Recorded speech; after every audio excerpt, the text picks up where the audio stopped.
The recording has started. Good evening, everyone. Welcome to the Planning Board meeting of April 28th, 2020. We're going to start off just like last time, and I'm going to go over the Governor Baker's order.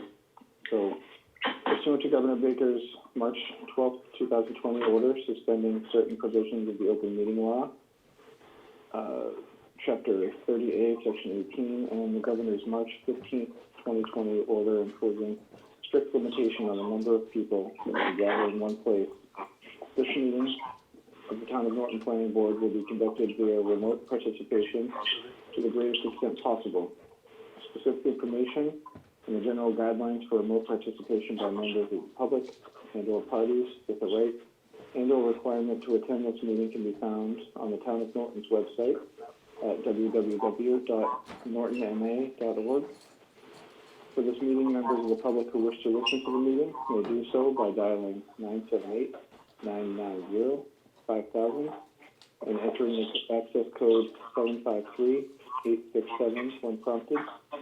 You may need to call multiple times to connect. While not necessary, it is recommended you download the free conferencecall.com app to your mobile phone and use the call-in using Wi-Fi data option. You may also view the meeting on Norton Cable Access Channel 15 or the next day on Norton Media Center's YouTube page. No in-person attendance of members of the public will be permitted, but every effort will be made to ensure that the public can adequately access the proceedings real time via technological means. In addition, please feel free to email questions to the board ahead of the meeting or during the meeting to PGIGUSEPPE@nortonmaus.com. Additionally, you can find meeting materials on the Norton Planning Board section of the Norton website, which is www.nortonma.org.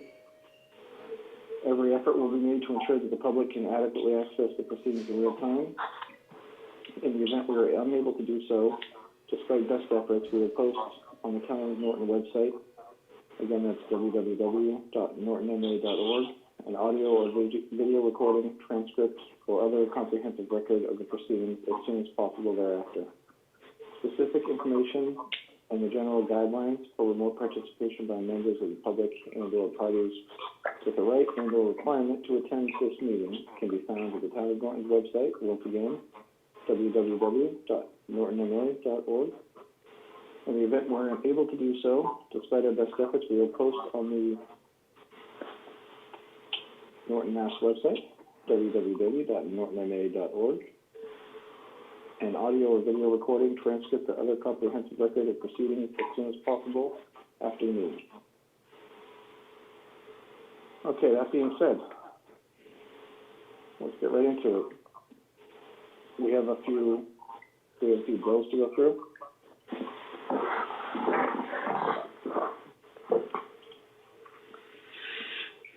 I'm getting some feedback. Can everybody just make sure your phones are muted?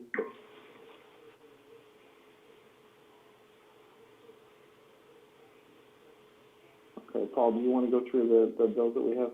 Did everybody get a chance to look at them as well?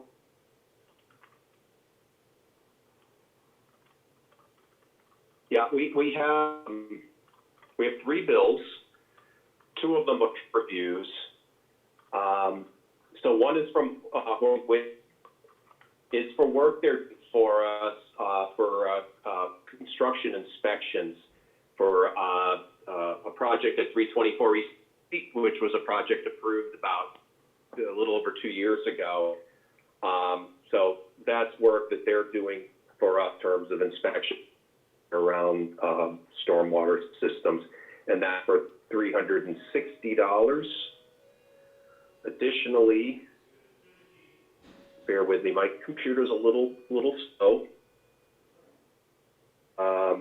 There's another Horsley Witten bill for work they're doing, inspection work for Blue Star for buildings 5 and 7. It's their construction observation report they're doing for us. So they're helping us with the engineer associated with the new construction. That bill is for $725. And then we also have a bill for by tomorrow, who helped us produce the signs for the map amendments associated with the marijuana overlay district and the Village Center core rezoning, and that bill is $306. Those for a number of signs that we had produced. And those are all of the bills for this week. Paul, what's the project on East Main Street? 324, it's a small industrial development, or warehouse development. It's about 13,000 square feet. Is that the one next to the gymnastics center? But it came in, it was approved shortly before I started, so probably mid-2018. They had a special permanent site plan approval for it. And they were a little delayed getting the start to it. And one of the conditions was that we would need a peer reviewer to do the construction inspection.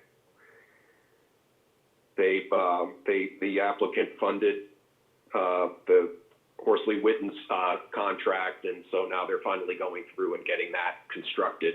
At least they were until, we don't know now, but anyway. But that is the one next to the, let's see, oh no, that's the,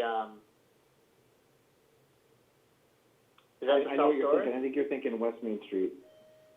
Okay, I think that might be self-storage, is that either is that a Condyne development?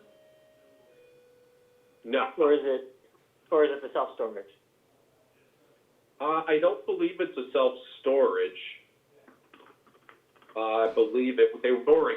It's, I want to say more construction materials. I think that was Condyne, but a joint venture. Or something like that. No, this is this is actually a family business. But it's north of Norton Storage. Yeah, no, I know which one you're talking about, but Yeah. I do think Condyne's involved in some way, shape, or form, if I remember correctly. We had no dealings with them since, to get this going again. It was,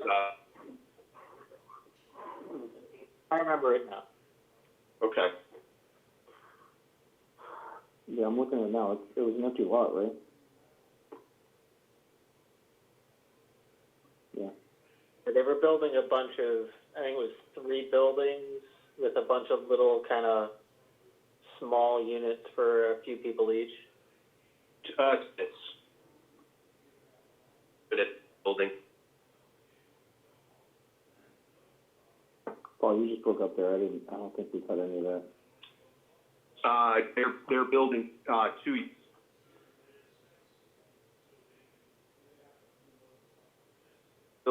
2 units. Okay. Does anyone else have questions on these invoices? Yeah, Paul, on the Leonard Street, is this something that the applicant has funded these peer reviews, or is this coming just from the town? No, they funded it. Okay. The peer reviews rarely the town ever do it. If it's specific project, ask for funding So from this the is applicant. a construction observation, so is that, I didn't know whether that's the same as the peer review, but they have funded is. those.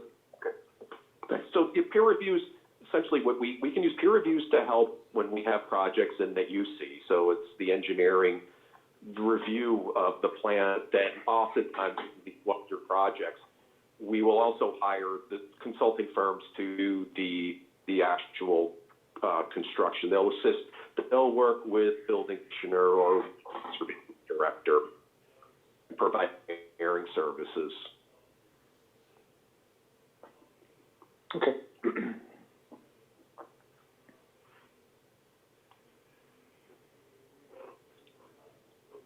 Anyone else with questions on I this? would move to approve the bills as submitted.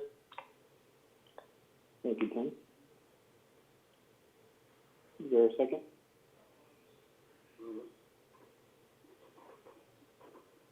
Possibly no.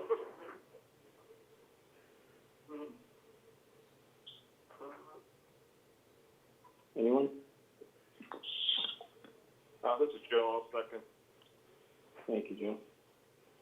All right, any further discussion on these? All right, I'm gonna get on the line. Julie? Yes. Joe? Yes. Orin? Yes. Scott? Yes. Kevin? Yes. And Tim? Yes. Yes, and I'll vote yes. Okay, all approved.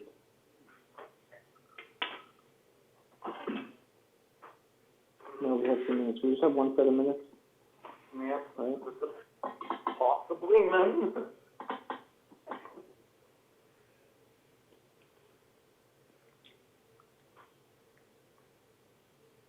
We have the minutes from 4/7. Did everyone get a chance to look through? They're on.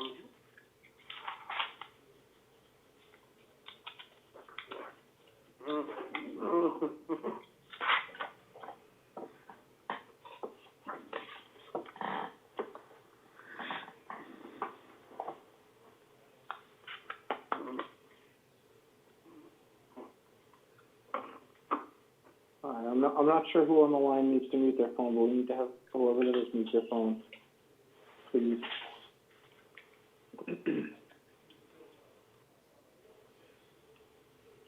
Okay, so, folks on the board, are there any, changes or additions to these minutes?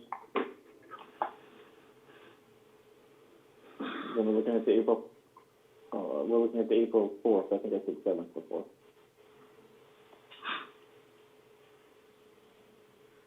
This is Joe, just a typo on the beginning of page 2, motion to defer DEFBR. Further action. I'm sorry, Joe, I can't hear you at all. I don't know what you just said. I'm sorry, just a typo, on the second page, at the very top, it currently reads, motion to defer, DEFBR. Yep, I see it, thank you.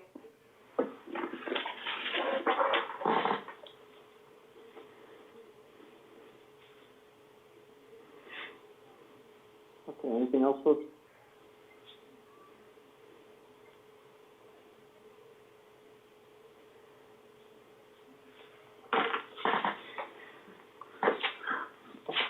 This is Orin. I move to approve the minutes of, April 4th. Thank you, Orin. Is there a second? This is Julie, Joe. 10 seconds. Okay, I think Julie got that first.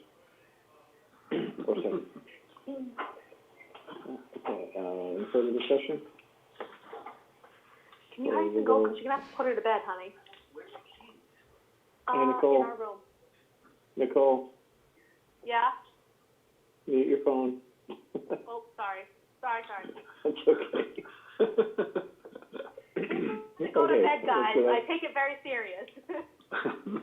I thought we had to hurry. Okay, Julie, Yes. again, we're voting on approving these minutes. So Julie, yes. Joe? Yes. Orin? Yes. Scott? Yes. Kevin? Yes. Tim? Yes. And I'll vote yes.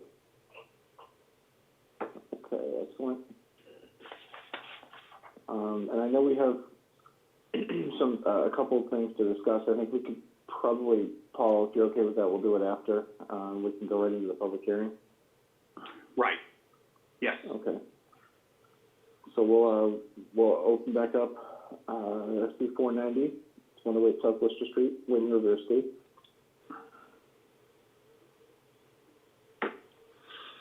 So, does everyone need a refresher?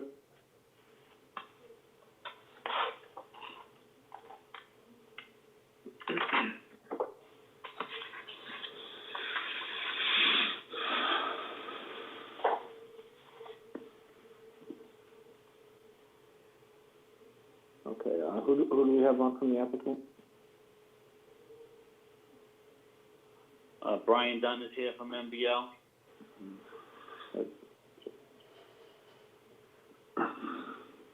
And Tracy Dewart from MBL as well. Hi, Brian and Tracy, thank you for attending.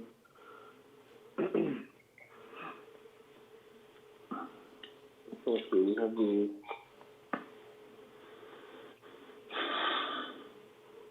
traffic engineering peer review. How do you want to do this? Do you want to go through that first? Yes, if we could hear from Jeffrey Dirk on his review of things. I know that we had previously submitted the updated traffic study that was requested by the planning board and prepared by Ron Mueller and Associates. That information was sent off to Jeffrey for his review, and we got another review comment back, a review letter back from Jeffrey in regards to that. And I just think that we have a few items outstanding in regards to the site layout of things, in regards to truck turning movements, some of the triangles for the intersections, some signage and things like that. But I defer back to Jeffrey if he'd like to go over his letter and what we've responded to that have been addressed with no further comments needed. Mr. Chairman. Yeah, we have Jeffrey on the line, right? Yes, I am. Before you start, I'm just gonna once again just ask everyone to mute their phones. Or if anyone's on speaker, just to take it off speaker and mute it, so we can, there we go, okay. Whenever you're ready, Jay. Okay, that sounds good. And good evening, Mr. Chairman, members of the board. So just by way of summary, and for the record, my name is Jeffrey Dirk, partner with Vanessa and Associates, and we're your traffic peer review consultant for this project. So just by way of follow-up from the last public hearing that we had, as you might recall, we had some comments just relative to wanting to get a better understanding primarily of existing conditions on the roadway network in the vicinity of the project site. We had concluded early on, based on our review of the site plan, that the project really was not going to be a significant contributor of new traffic to the area. So we had asked for a limited traffic assessment to be conducted, and that limited assessment was really to understand the existing conditions context on the roadway, so traffic volume, vehicle travel speed, and looking at motor vehicle crash history along the roadway. And then I think, as Brian had mentioned, really focusing in on the safety of the access into the project site. So since that meeting, the applicant had conducted that limited traffic study or transportation assessment that we had asked them to undertake. And you might recall from the last meeting as well that the board had directed that the applicant conduct traffic counts along South Worcester Street, not only on a weekday, but also for that time period to be extended to include traffic volumes on both a Saturday and a Sunday as well, just so that there would be an understanding of the fluctuations of traffic volumes, understanding that there's some industrial and manufacturing uses in the area, and that might contribute traffic volumes on a weekday, and the patterns on a weekend might be a little bit different. So they did go ahead and do that, and they performed traffic counts on South Worcester Street over a 96-hour period, so that we got a wealth of data on both a weekday and a weekend. And what the data said to us was, on the weekday traffic volumes are somewhere between, they're 25% higher than what was experienced on a Saturday, and they're 41% higher than what was experienced on a Sunday. And those traffic counts were done prior to the situation that we find ourselves in now. So schools were still in session, people were still going to work. So everything that was collected is representative of the conditions, kind of this post-COVID situation that's going on. So it's a valid set of data points for us to be able to look at. So that answers my first question. Yeah, so that data did demonstrate weekday conditions, traffic volumes are higher. And just by way of context, what they were measuring out there for weekday traffic volumes, let me just get those numbers here for you. weekday two-way traffic volumes on South Worcester Street was just under 2,000 vehicles per day, so that's two-way traffic over 24 hours. That number drops to about just under 1,500 on a Saturday for two-way traffic, and on a Sunday, it's just under 1,200 vehicles. So you can see how it decreases from a weekday down to a Saturday and Sunday. And the peak hour numbers are similarly lower. So on a weekday, the highest traffic volume hour on a weekday is about 200 vehicles. During the weekday evening peak hour, that's the highest hour. On a Saturday and Sunday, the highest traffic volume hours were 125 vehicles during the midday peak hour on a Saturday. And on a Sunday, it was just under 120. So you can see how the traffic volumes decrease during those time periods. The other critical thing that we wanted them to measure was the speed of traffic on the roadway. So we understand the volumes, but we want to also understand how fast the people driving. So the posted speed limit varies between 30 and 35 miles an hour on South Worcester Street where the site is located. So over the 96 hours worth of data that they measured, so they measured the speed of every vehicle over that 96-hour period as well. So, we're talking somewhere of, over 4,000 vehicles thereabouts that they had measured the speed of. So the majority of the vehicles traveled at a speed of somewhere between 40 and 42 miles an hour over that 96-hour period.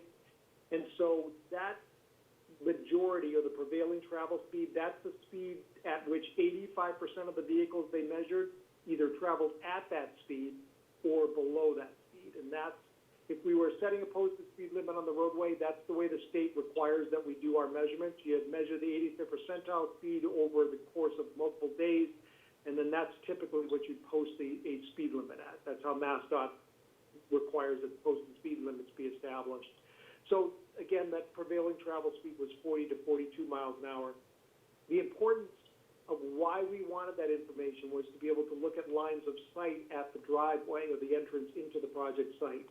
So we know posted speed 30 to 35 miles an hour, that people are driving 40 to 42 miles an hour, the majority of the people. So we need to make sure that the location of the driveway, as well as the design of the access itself, so the placement of any signs, landscaping features, things like that, proximate to the driveway, can't obscure the line of sight.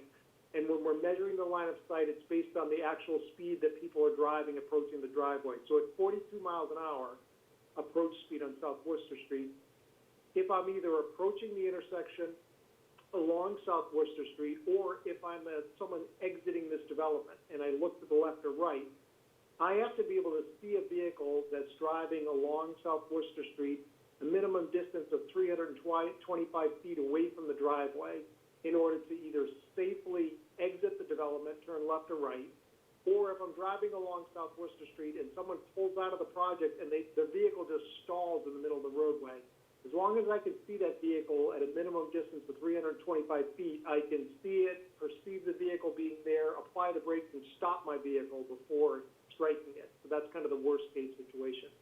So 325 is the minimum that's necessary. The applicant's measurements, and we've confirmed this, indicate that the actual line of sight exceeds 500 feet from the driveway. That is a condition that it's really dependent upon nothing being placed that would obscure those sight lines. So as Brian had mentioned, kind of some of the cleanup items that we had mentioned were when they develop the site plans, we've asked them to actually plot those site triangles on the site plan. So the site plan set that you, to the extent you're inclined to approve the project, the site plan set that you would actually sign should have a plan in there that shows those site triangles, and a physical note is to be placed on the plan that says nothing shall be placed in those site triangle areas that would exceed 2.5 feet in height, because the sight line is measured at an elevation of 3.5 feet above the surface elevation of the pavement. So making sure it's 2.5 feet below that sight line allows for some snow accumulation as well. The note further goes on to say that any snow piles, so snow windrows that might occur within that site triangle area, the applicant has the obligation to promptly remove those, so that again we don't end up with a situation of snow piles blocking sight lines.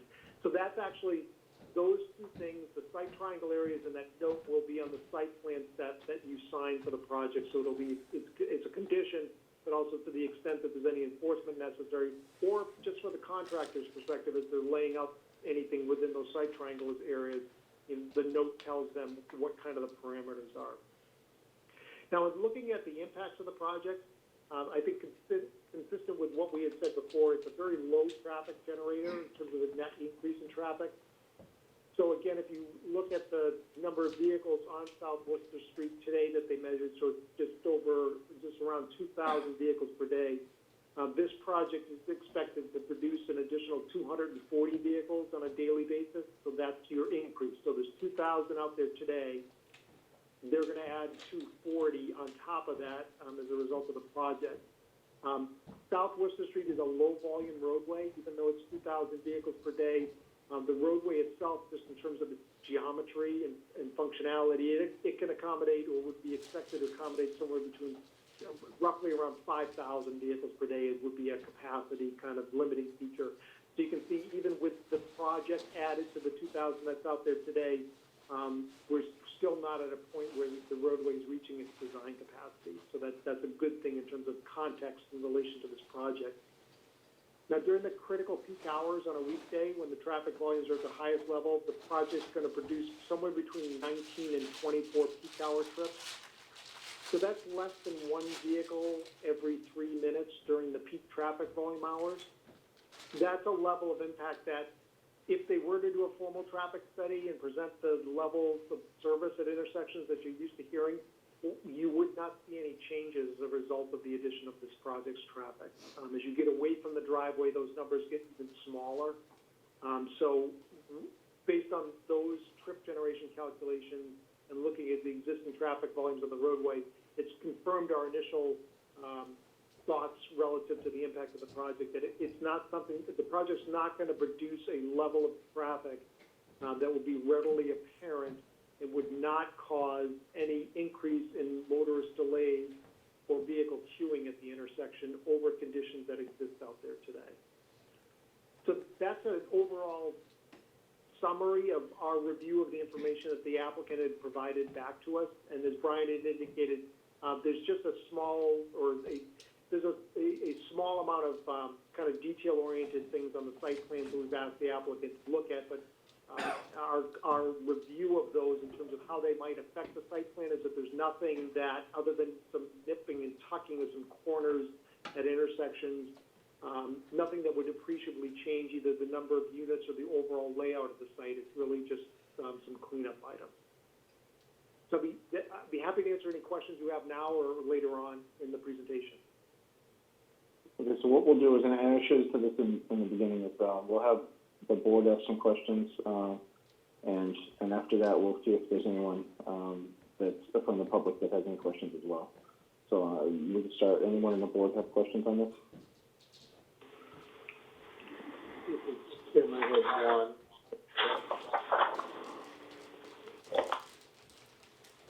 Okay. Oh, that's we can hear you. Yeah. No, I just had one question.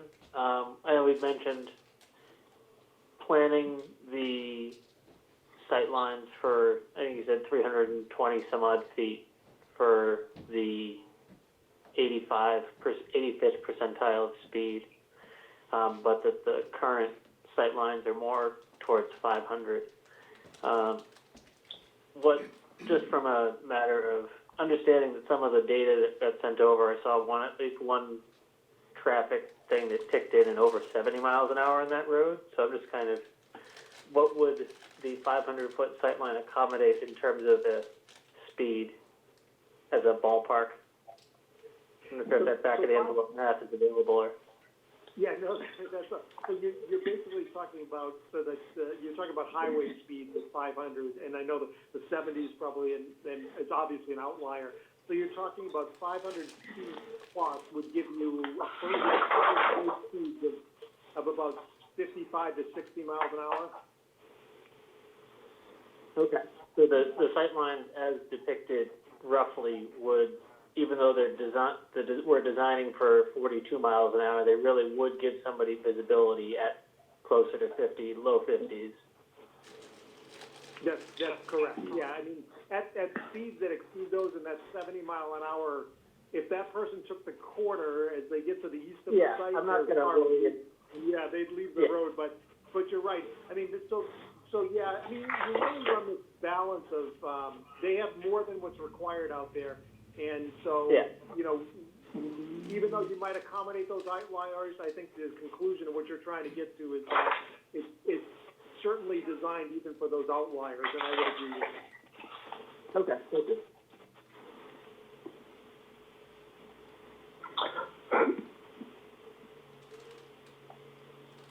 Anyone else on the board have questions? Steve, this is Orin. I have a question. We still need the truck turning analysis? Has that been provided? Is that something that's still needed? Let's do the questions on this here first, and we can go through, Well, that's part of his review. His review mentioned all the things that were in the 1220, that's still outstanding? That's correct. All the comments relative to the site plans are still outstanding. That's correct. So we're still waiting on those. Okay. And I think at one point we did discuss there's 21 feet versus 23 feet and the spacing. I'm not sure how we resolved it and whether what your feelings are.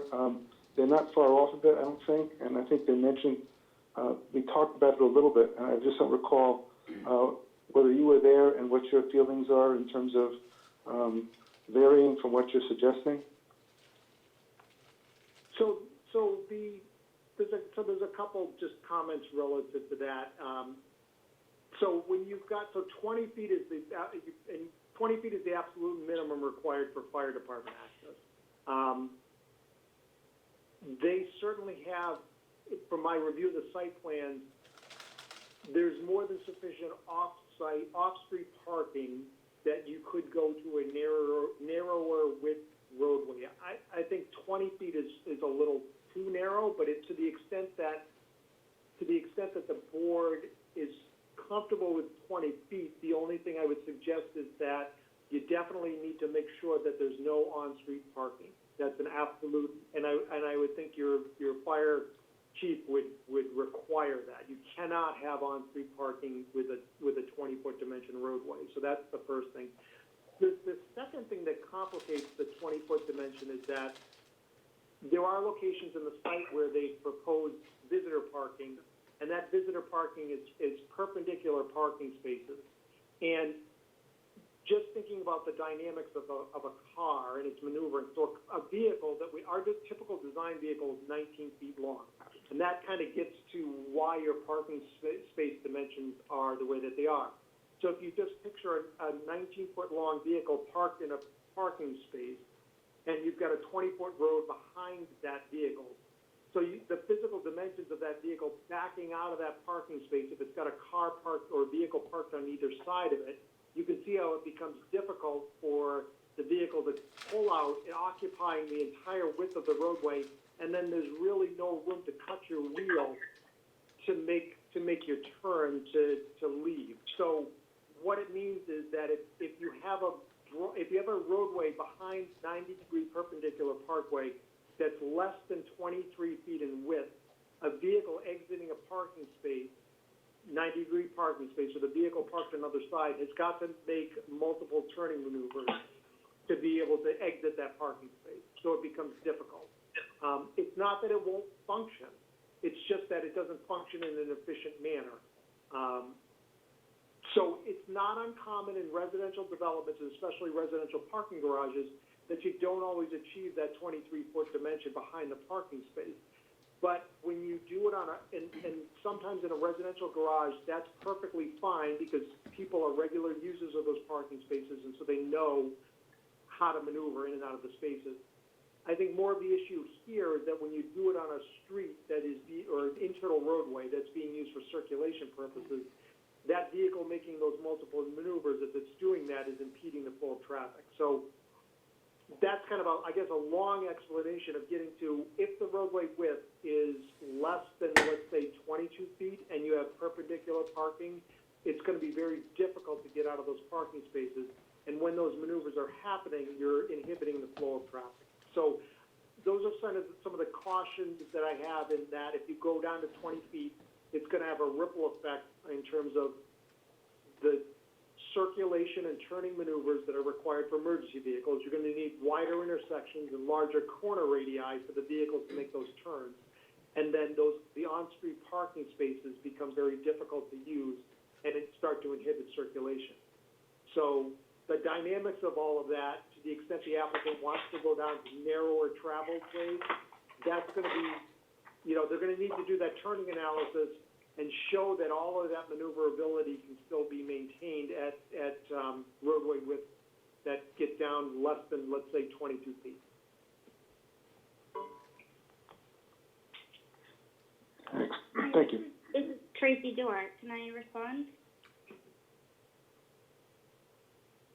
Yeah, go ahead, Tracy. Okay, I know we haven't submitted the revised site plans. We're in the process of working on them. But just so you know, these houses, there's like a main drive aisle in the front, and that's what the visitor parking is on. That is what the fire department will use, because that's where the hydrant is. And there's like a rear driveway, because it's a garage in the rear of these houses.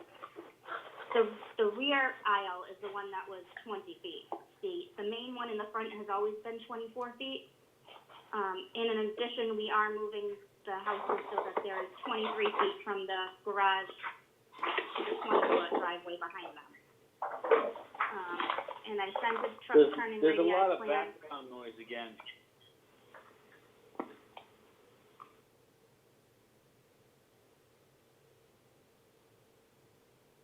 What's that? Yep. Okay, and I sent the fire truck turning radii plan, which will be included in our final site plans that we submit, to Deputy Chief Benton Keene, and he reviewed them, and he was okay, with the fire truck movements, and he was okay with just having the one entrance.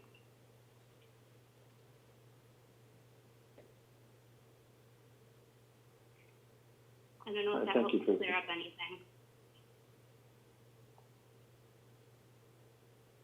Paul, was all that through you?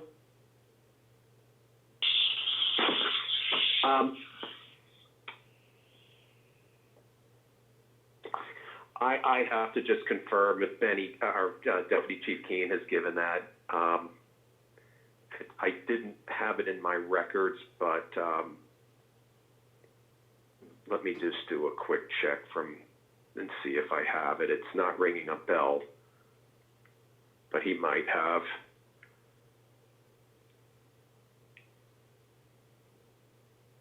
Tracy, do you know when you received that? Oh, all right, my mute's off. Sorry, I spoke to him on the phone on January 31st. Okay. And then he had me email him a PDF of our fire truck turning radii plan. So I have proof that I sent it to him, but he just called me back to say it was okay. He didn't email it back. Okay. So we might need And we might need to get him to that. confirm it through email then. Okay. So that way we can just put that into the record. Certainly.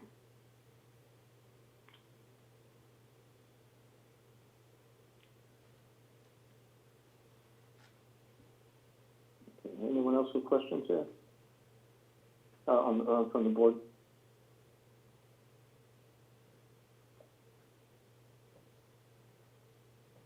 Okay, how about anyone on the line from the public? Do we have anyone from the public online?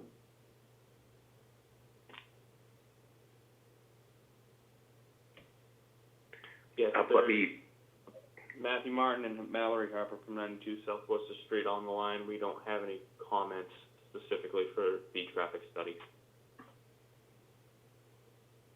Okay. Thank you.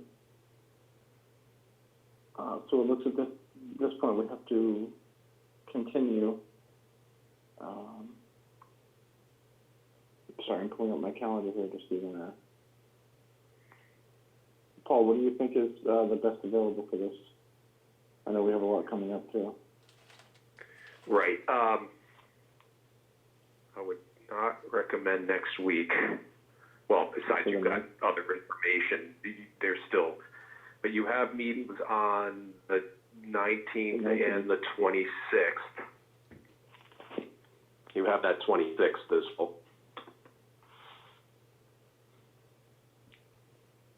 Which meeting is full, did you say, Paul? The one next week.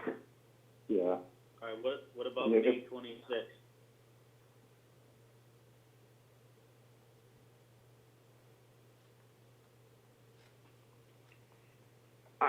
We don't have any. I think the only thing potentially could be happening is we have these the zoning bylaw changes that have been proposed that the board needs to review before it goes to town meeting. But as you know, with COVID-19, there are things up in the air. So the original plan was May 5th and May 19th to hear the zoning bylaw changes. Did they make a decision on extending the town meeting tonight, earlier, or no? No, they did not. Okay. I know Kevin was also on the call. The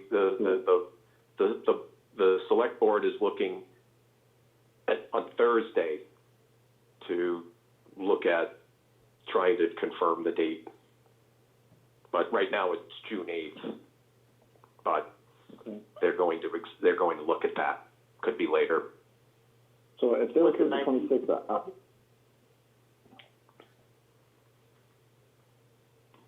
I'm sorry, Sheriff, could you repeat that? No, it's actually. If you have, go ahead, Steve.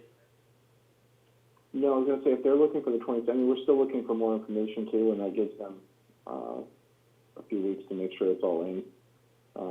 So potentially we wouldn't have to, keep continuing. I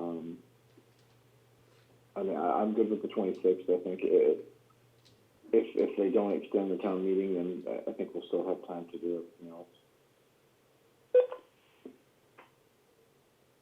Hey, Steve? Yeah. This is Kevin.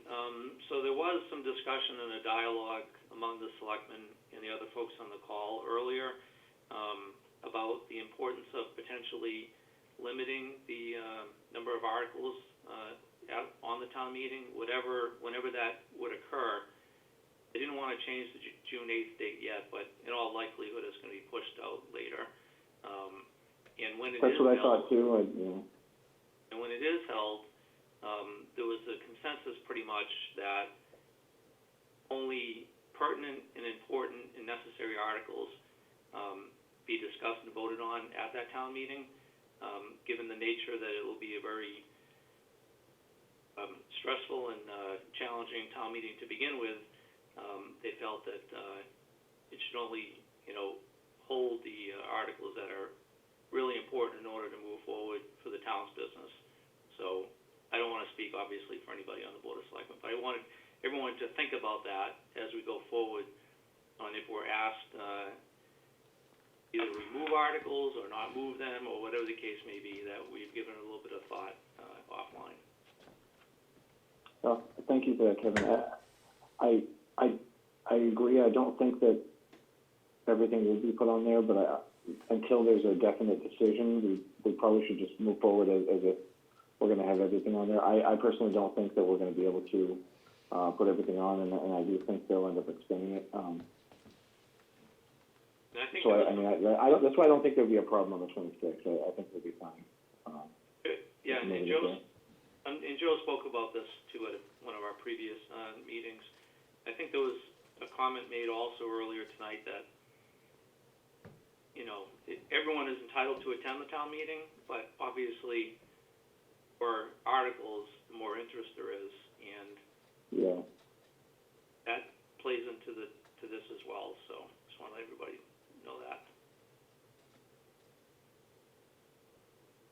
So that's it. Thanks, Steve. Yeah, no, thank you, Kevin.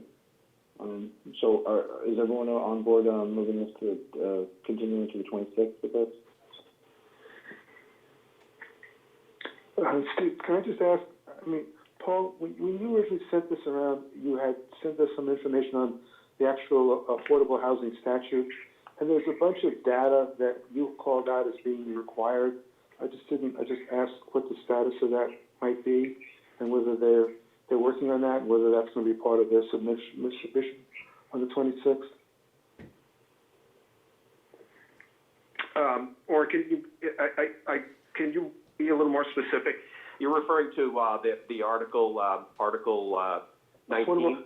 Yeah, and then you highlighted the questions, the things that they were supposed to Yeah. provide, that were needed, and then there's a couple of things that they have to show, and I just didn't know what the status of that was. I don't think we've seen anything relative to any of that inquiry.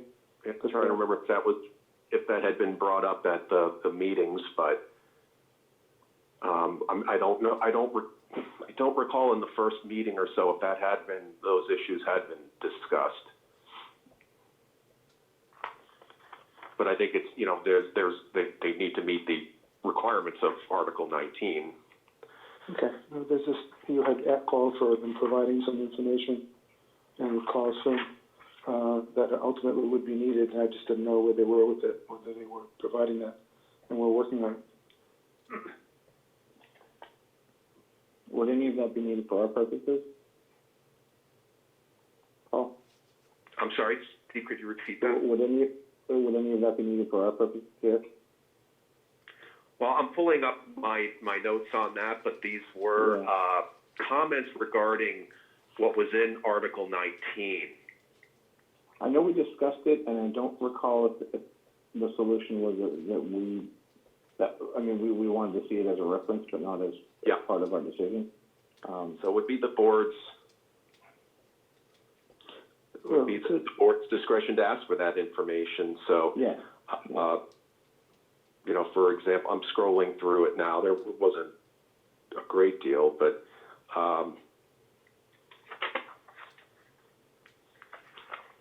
for example, they need to show that they'll be avoiding wetlands and it's outside of the 100-foot buffer.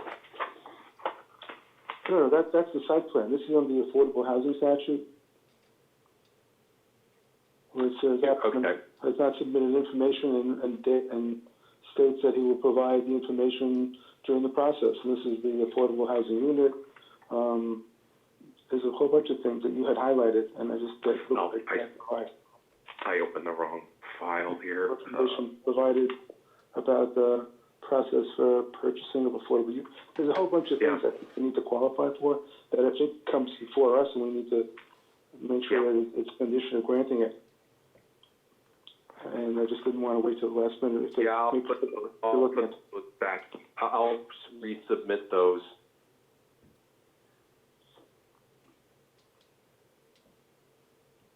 If I may, through the chair, maybe Paul and I can have an offline discussion about what's needed and make sure it's being addressed and provided to the board, Mr. Chairman, with your approval to do that. I know that the last meetings that we had in front of you, we had Attorney Dan Vieira present during those meetings, and he was unfortunately unavailable to attend tonight, but I know that we'll be able to address whatever needs to be addressed as part of Paul's review or his comment. I know that some of it had to do with the driveway and whether it was a subdivision or a site plan approval, items like that. And there was also the affordable component and which units were going to be affordable. So we've updated the plans to show which units are going to be the affordable units in the architectural style of the units as well. Right. So and marketing plan. Right. Yeah, I'll coordinate on that. I mean, these I think are all,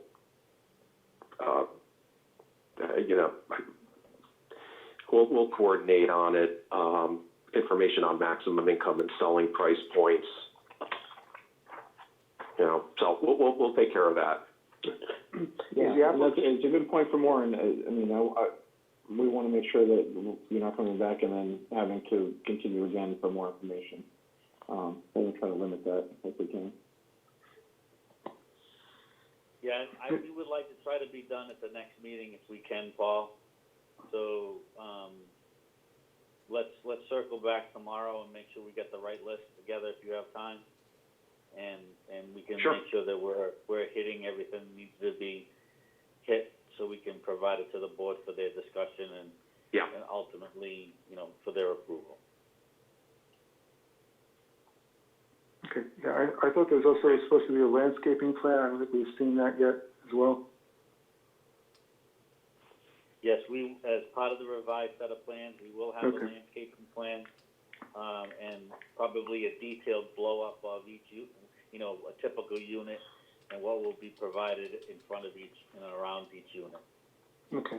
And are you now before the Conservation Commission as well at this point, or have you started that process?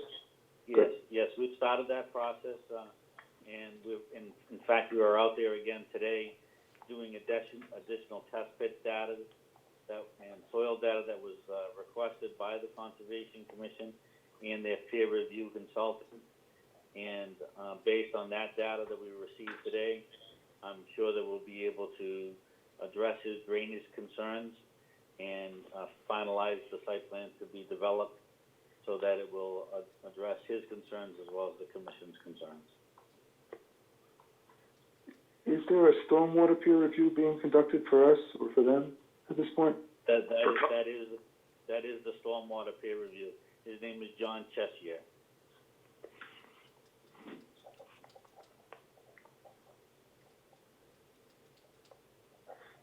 Okay, so we're back to discussion on continuing to, was it 23rd? 26th. 26. Yeah. May 26th, so, without any further questions, I guess we're looking for, do we need a motion to continue this?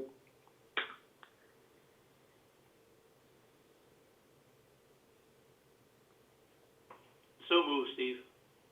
Thank you. Who's that? Scott, I'll second. No. Okay. What was the motion? Was that Kevin? Yes. Okay. We have Scott as a second. Any further discussion? All right, Julie? Aye. Joe? Yes. Orin? Yes. Scott? Yes. Kevin? Yes. Tim? Yes. Yeah. And I will vote yes. All right, so this will be continued to, May 26th. All right, thank you guys for coming on tonight. Thanks for having us. Thank you. Have a good night, everybody. Good night. Thank you. All right, so we just have some scheduling things to discuss. Sorry, I'm pulling it in my notes.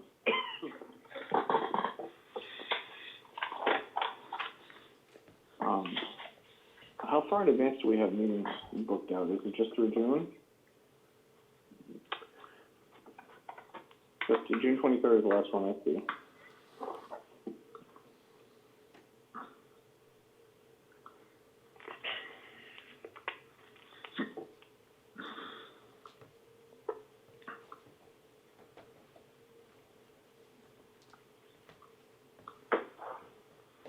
That sounds about right. I forget when exactly we did because I know I got a wave of invitations and then I just kind of rolled with it. Yeah, I don't have anything in July yet. Yeah, I actually don't even have the one for the 26th on here. Excuse me.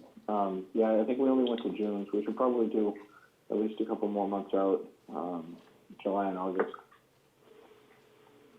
Yeah, especially with, we do have a few applications that have come in that are, right now caught up in the governor's order that we'll want to talk about, see how you want to do that. But I think, seeing a few months help us when projects come.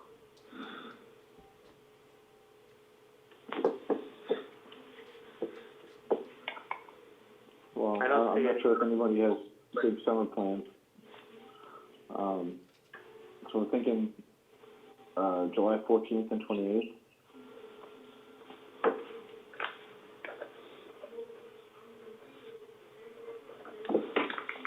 Anyone have conflicts on those?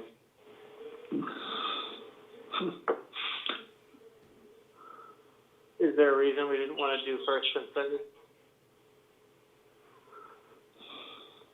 I may not be available on the 7th. If everybody else if there's conflicts on the other ones, then I can, that's change fine. what I need to. This is Julie. I potentially have a conflict on the 7th as well. Okay.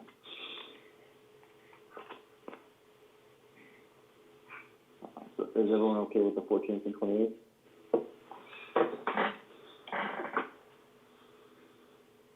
As much as I am with anything else. Can we just review what you've got, because I'm missing, I have a couple of open spots, because I don't have the 26th noted. So I've got the 5th, May 5th, May 19th, and are you saying May 26th as well? You had added at the last meeting. My apologies. We were supposed to add that to your calendar and we didn't. So, but if you did. May I'm adding 26th? it right now. May I'm adding 26th? it as we speak. Yep, as we speak, Yeah. I'm sending it. Sorry, Okay, guys. and, Yeah, I knew we had it, but I didn't have it on my calendar, either. and then after that, I've got June 9th and June 23rd. Yep. Okay. Yes. So now you're just adding the new ones. Okay, so the 26th wasn't listed. Okay, thanks. So July 14th and 28th. And it's up to you if you want to do the 4th and the 18th. That's kind of going back-to-back weeks there, the July 28th and August 4th, but what's everyone think?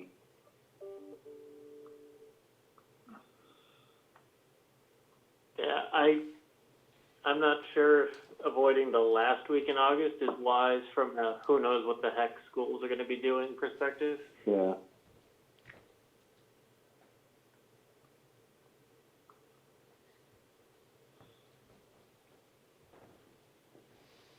So you want to do the 11th and 25th?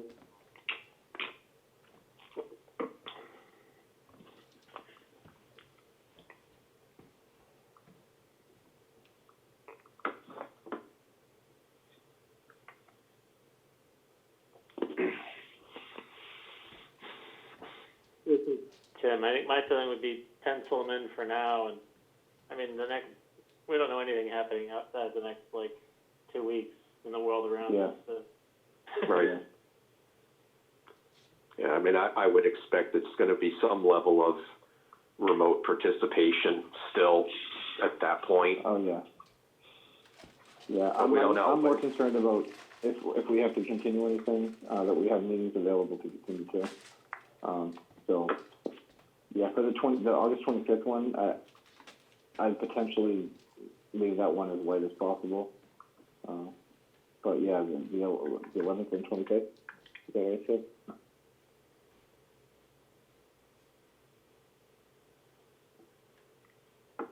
Is there any point in going into September, or I think we should probably wait at this point? I maybe wait on September until middle of next month at least. Yeah.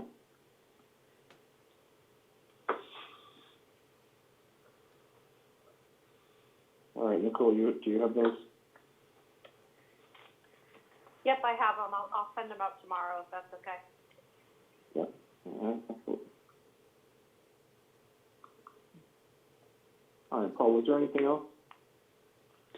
Well, I do want to mention the town now has a business version of Zoom, so I'd really want to just put it out there to have that as an option for the board now. And, maybe do a combination of both Zoom and a conference line for people. I mean, the members obviously use Zoom, but just in case there are people who might, have a challenge getting in it, we'd give them multiple options of participating, particularly with, some of the items coming up. So we do have that, and the business version of Zoom is very flexible. I believe it allows up to 1,000 participants, which would be, which would be wonderful. Have any of the boards used it yet? Yeah, I got a joint meeting today with on Zoom. Oh, no, there are boards starting to use it now.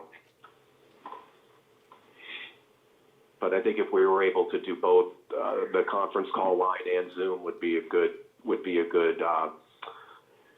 to continue going forward for now, giving people a few options of getting in.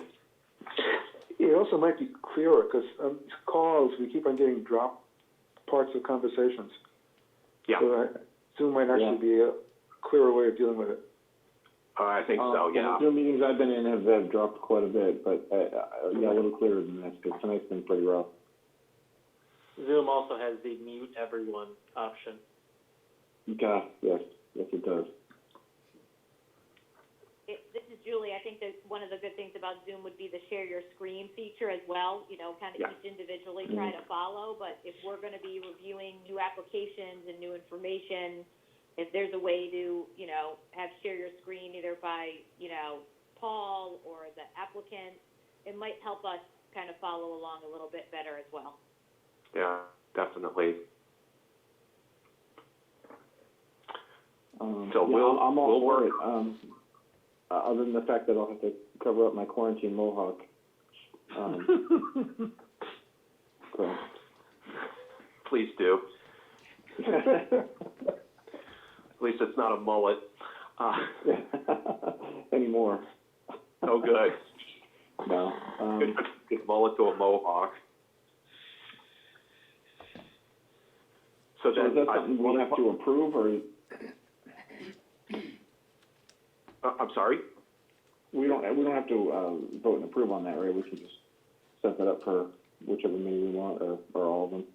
Right, I mean, no, you don't need to vote on the forum, so we'll just take it and go with it. But when we notice you, we'll give you the Zoom info. But on the agenda, I'm thinking it would just be to do both, but for you all to think it's good to Zoom in. Yeah. As long as the public knows what they're supposed to log in on.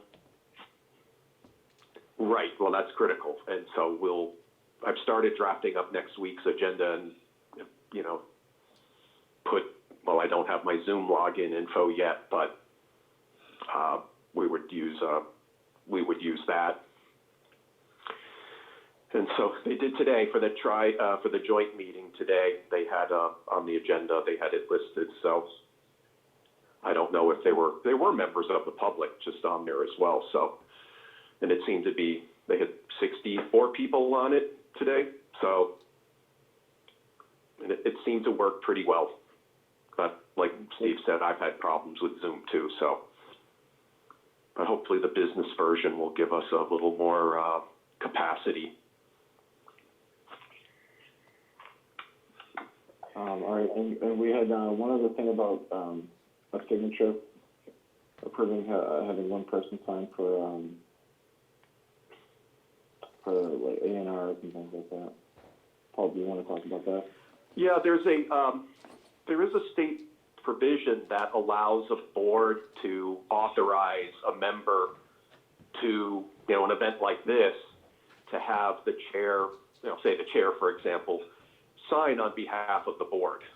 It would be a policy that would have to be endorsed. We would have to file it with the Registry of Deeds, but, mostly it's never an issue, but in a case like this, the A&R you approved a few weeks ago for Cumberland Farms, it's approved, but no one's been able to sign it.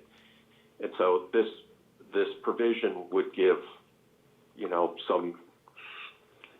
some more flexibility to move that process forward. And other towns have used it. And it's on anything that's been approved by the board. It's not making improvements individually, approvals individually. It would only be done after the board had endorsed the A&R. It wouldn't be done unilaterally. You still have to have your public hearing. Right. So what would it be for? Just A&Rs? What else would be? That provision was just for A&Rs. Okay. Yeah, I'd have to look. I was going to check with council to see if there are other things that, if a board takes action, can they authorize, can they delegate the signature to, say, the chair? Yeah, so originally the thought was, and I know we talked about it before, everyone coming down and signing individually. But with everything going on, I have to go down and give originals for the invoices, the signature is there anyway, so I'm happy to do the signature unless someone else, really wants to. Hopefully for next meeting, because that one A&R is still outstanding, we have to get signed. Yeah, this is Tim, I don't see an issue with the policy in general, but I think I would want some kind of wording like, Yeah. in the event that getting the board, like, in the event of force majeure kind of thing, so it needs a reason to be engaged kind of thought process, not just we can do it whenever we feel like it.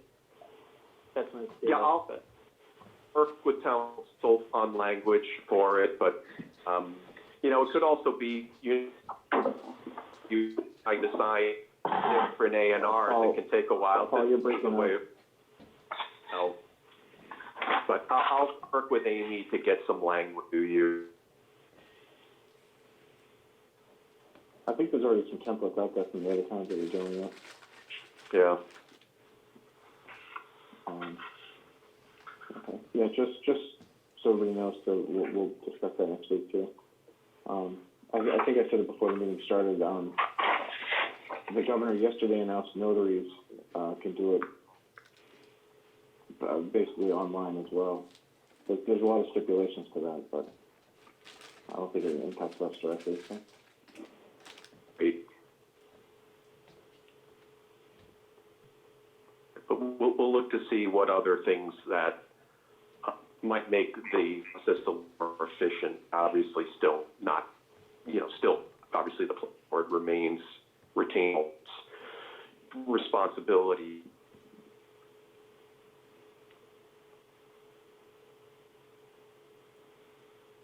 Paul, you still there? Yeah, I'm here. Oh, all right, you're kind of cutting in and out. So does anyone have anything else? Well, do we want to talk about next week? Yeah. Just going along with what Kevin had mentioned earlier, we do have the zoning bylaw changes on, the notices went out for the marijuana, the village core commercial for next week. Of course, we had to do this because with everything going on, we had to, we were basing our date with you based on a June 8th town meeting, what we had, a month ago. So, and with us having to leave the office, we had to, get notices ready early. And as Kevin mentioned, that joint meeting today, there was discussion about trying to eliminate these non-essential items. One challenge is the notices have gone out, and the bill was quite expensive for posting in the newspaper. It was about $2,000. And, we're going to have to bring that up to the select board, but there were 4 notices, and because of the language we had to add, because of COVID-19, that's about 2 paragraphs worth, and you pay by the word, or by the letter with these notices in the newspaper. So that's a pretty expensive, bite out of a budget that now is shrunk. And just as a consideration, now Thursday they're supposed to be talking about the dates. I don't know if they're going to talk more about what article might want to see withdrawn, but that came up. So, I would just recommend continuing, go with May 5th as is, and Paul, this is Orin. If they end up continuing we withdraw from town meeting this time, but we have the hearing on the 5th, would that meeting suffice for any subsequent, if we file the same thing at the next town meeting? Or we have to do it here? That's a great question, because one of the suggestions that came up was, this came from town council, was at town meeting, if there were concerns, they could always return it back to the planning board. So I don't know that means that we wouldn't have to re-advertise again if they were to bring it back up in the fall. Paul, this is Joe. Yeah. There is a window, I don't know what it is, that the public hearing can precede town meeting by a certain amount of time. However, I think that the wrinkle here is that we have advertised this for the annual town meeting in June. If we had advertised it for the fall town meeting, and I don't know what that window is, I want to say it's a max of 90 days. But we may have a problem. We may have a problem. We advertised for this upcoming town meeting. So if that meeting takes place, I think the advertisement is only applicable to that spring town meeting. And we referenced the spring town meeting in that notice. So, unfortunately, we were going forward with, what we knew at the time. And, there was the direction was, let's bring everything forward. Certainly talking with Renee and her folks there on the IDC, they want to keep going with this. So with the marijuana bylaw, obviously with the Village Core, since, the planning board originated that, you have flexibility, but, unfortunately the notices were the cost was, what I would say, is pretty significant. Paul, this is Julie. Are those the only two articles that fall within our purview, or were there any additional ones that came in through signatures and the like that need to be heard by us? Those were it. Nothing else came in. So the marijuana and the village center, and then that small amendment about eliminating the requirement for signs to place signs in the ground. So nothing new, nothing you haven't seen. Okay, thank you for that clarification. Just was curious. Yeah.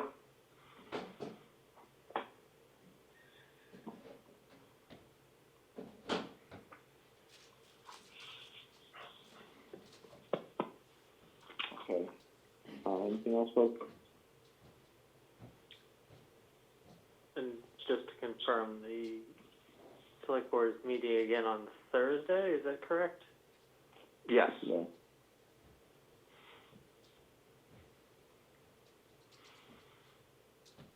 So I guess, does it make sense from a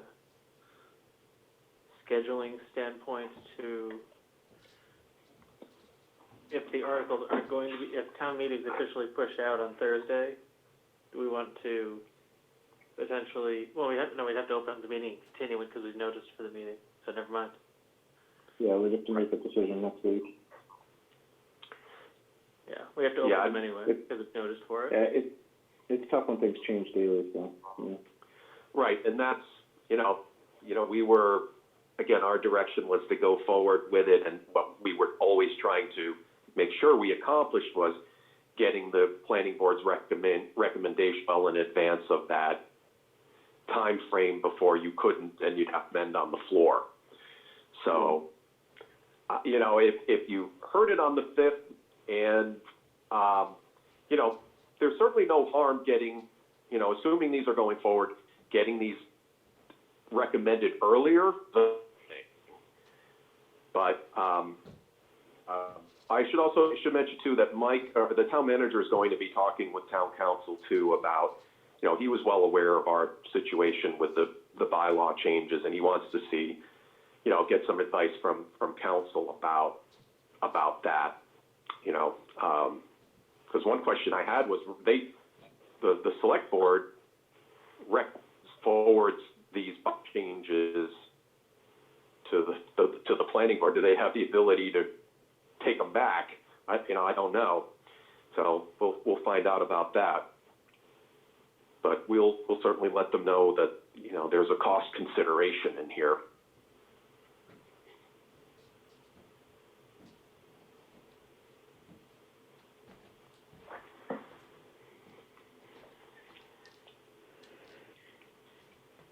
Okay, if there's nothing else, I guess we can look to adjourn. So, for a motion. A motion to adjourn? I will second. Second. Tim? Scott can take it. I didn't get who seconded. Scott can take it. All right, a motion and a second to adjourn. Julie, Yes. Joe, Yes. Orin, Yes. Scott, Yes. Kevin, Yes. Tim, Yes. and I will vote yes. Meeting adjourned. Thank you all. Thank you. Okay, thanks.